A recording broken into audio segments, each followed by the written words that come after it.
Hello, traders. FX Pip Collector here. Today is Monday, November 3rd, and this is my PM recap for gold, and we're on the 1 hour time frame. So gold very sideways today overall. I do have a little bit of a long bias on this time frame. I still think we're possibly in a way B on the daily, like I was explaining this morning.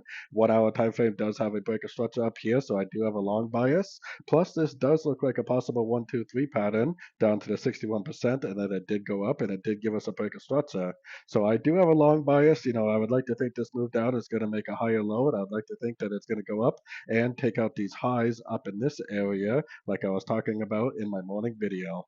So definitely still looking for longs in an uptrend cautiously, because we are definitely in a pretty rangy market right now on gold. So anyways, don't forget to check out my website linked over here in the corner. And as always, thank you for watching and happy trading.